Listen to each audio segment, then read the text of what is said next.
differently abled, differently. Welcome back to Abled Differently. It is the search for a conducive learning institution that led to the establishment of the International Foundation of Autism in Rongai. Njeri, who is the founder, fell when she was pregnant and gave birth before her due date. This affected her baby Tanya, who was later diagnosed with autism. Here is her story. Margaret Njeri was diagnosed with polio at birth in the late 60s, and she briefly shared how life turned out at a time when disability was not well known. I went through a lot of rough patch, people laughing at me, tear-grayers, my mother getting labeled in the village. And but I maneuvered my way. I went to school. That time we never used to wear shoes. I used to wear crutches. Then one day I told my mom, I'm not going to wear, they are damn heavy, so I told my mom, I'm not going to wear them. And I walked without a walking stick up to now. So I dared my world from that time. And I didn't go to university. I didn't pass well. I bet it's mobility issues and everything else, so it had capsule kidogo, but I did secretarial. I used to admire secretaries, the way they dress, so I did secretarial. And then one day I went to a bank and I found a very smart lady in a suit. So I told my daddy, I want to be a banker one day. So that is what I dreamt about, and I became a banker. Njeri, who is a mother and a wife, remembers her second pregnancy, which as a result of a fall, caused her to go into early labor and eventually affected the health of baby Tanya, who was born prematurely. I went to a bathroom that had the Asian toilet. So as I just fell, and my feet went to that latrine, and I could not get up. I gave birth the following day at 8 months. So that is how Tanya was affected. Looking back 20 years ago, when the news about Tanya was broken to her, she could not comprehend the reality of being disabled and again raising a child with a disability.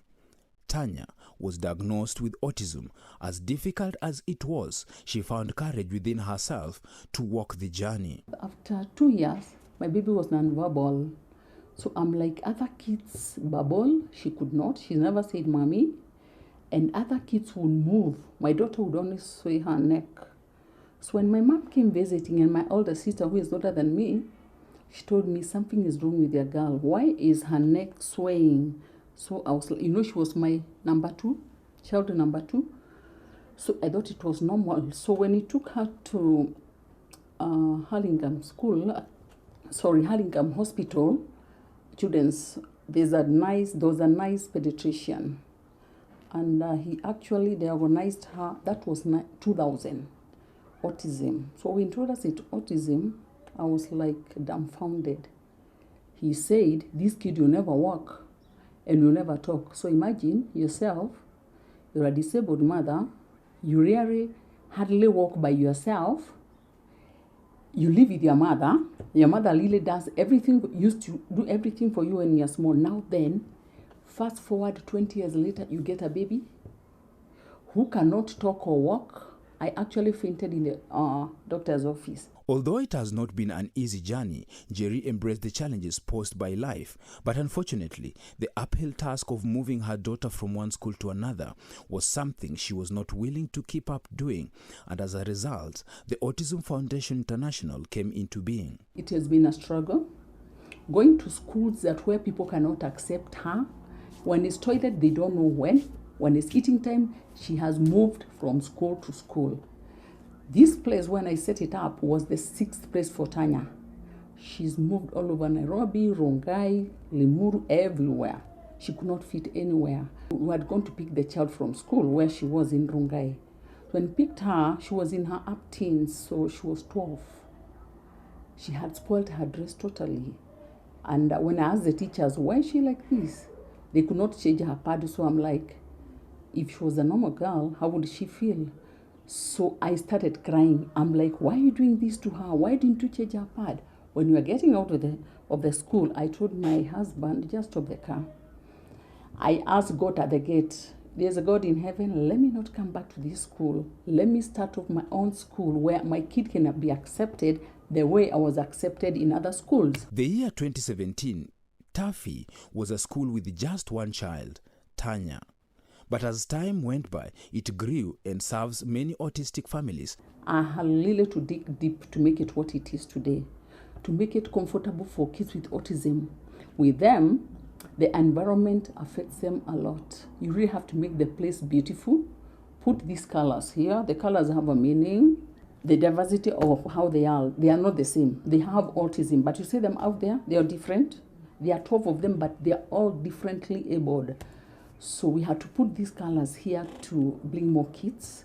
And when I started Taffy, it was not a walk in the park. You have brought your child alone in the school. So I came with my house girl. I got a therapist from Kise, and I opened this place. That was 2017. 2018, I got a neighbor whose wife was getting stressed with the same child with similar symptoms like Tanya. They didn't know. When he goes to school, they don't understand the child. When he's in class, he gets out. So the guy approached me, akaniambia, I want to bring my son here. Is this autism? So there were two. According to the founder, Njeri, diet is crucial in the holistic growth of autistic children, and ensuring balanced meals are administered is top priority for her. Kids literally with autism, they scream, they do funny things after eating the bad things like bread, sausages, cakes. Here we don't.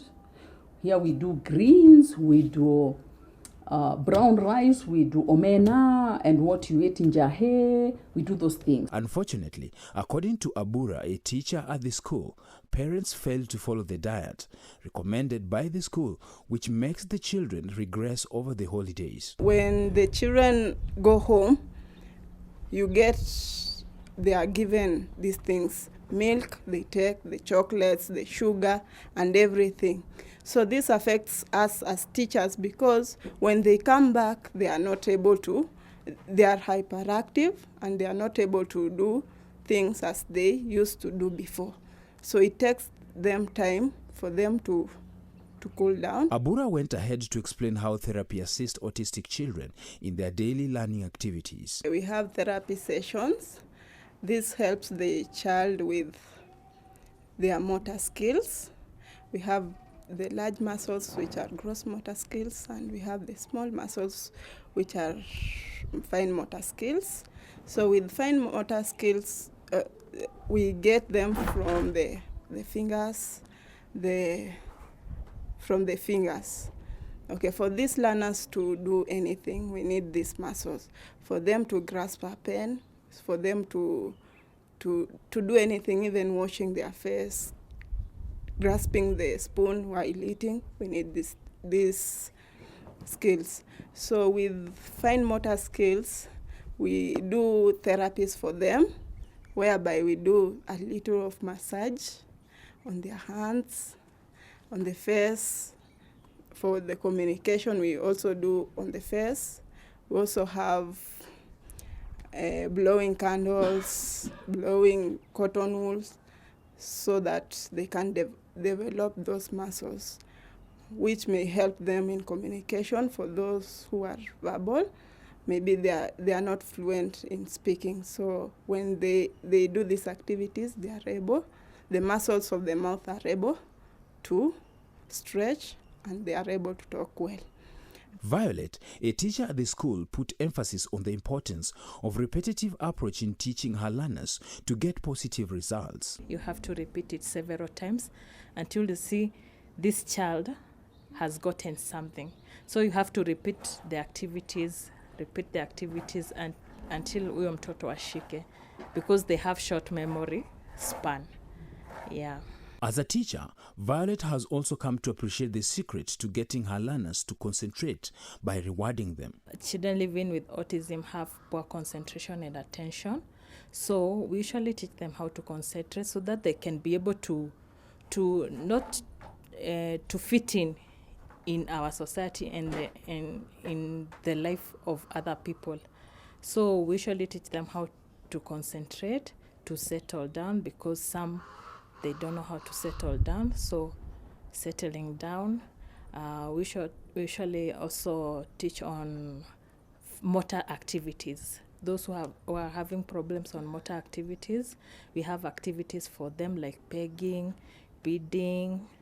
It is needful to involve autistic children in life skills, and although the school does its bit to ensure the children are trained, parents tend to undo all what the teachers worked so hard to achieve. Abura appealed to parents to observe this. I can advise the parents, they just have to follow the progress record given by the teachers, because when they close, they are given all the activities the child has been doing and the challenges the child is facing. So the only thing the parents should do, they should help the teachers in the challenges while the children are at home. Yeah. We spoke to a counseling psychologist who explained the thin line between mental illness and learning disability. People tend to confuse learning disabilities with mental illness. A person with a learning disability has a higher chance of getting a mental illness because of the isolation, loneliness, negligence that some of them experience. Some are not loved. Some are even actually physically or even sexually assaulted. Symptoms of learning disabilities and mental illnesses actually are kind of related, or they are similar. So it is very easy for even some professionals who are not experienced to confuse the two. But the fact is that persons with special needs, persons with learning disabilities are not mentally sick people. John Kariuki cited the need for caregivers to be part of forums that are there to create awareness while empowering them. People taking care of them and the parents need to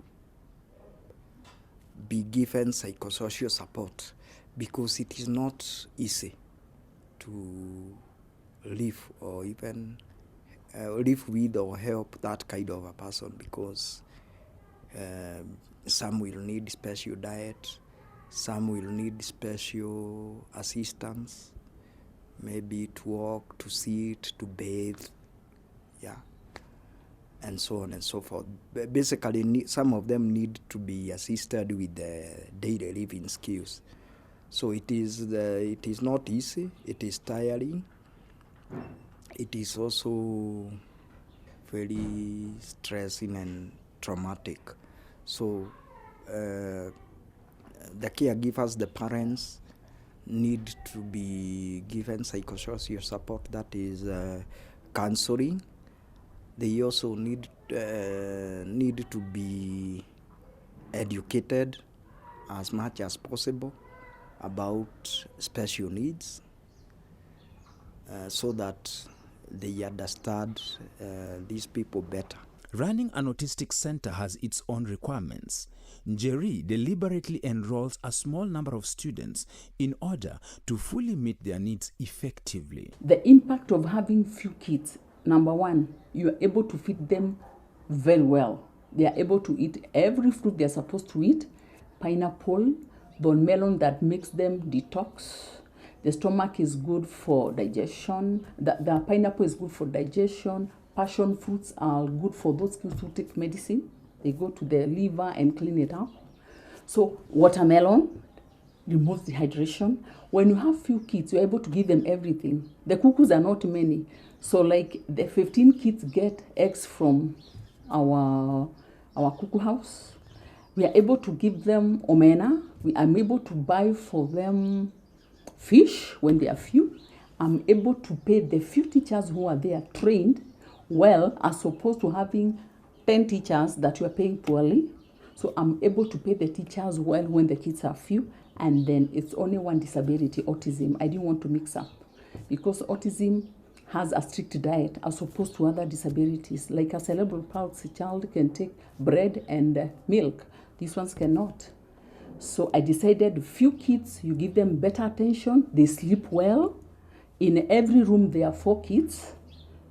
4 kids and 1 minder, so they are 3, and 1 janitor to sleep with them. I was born with polio. My daughter has autism and all the other ones here, but we are doing good things.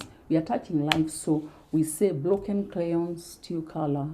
Let's take a look at the UN Convention on the Rights of Persons with Disabilities.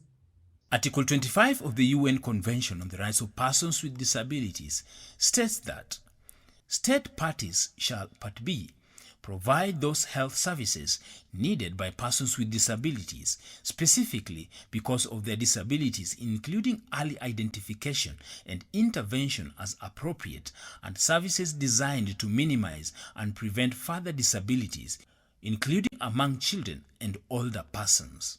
I'm afraid that's all the time we had for you today, but see you again when time and space allows. I've been your host, Jane Theory. Ciao.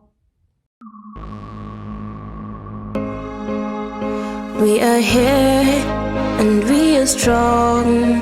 Let's be counted as we move on.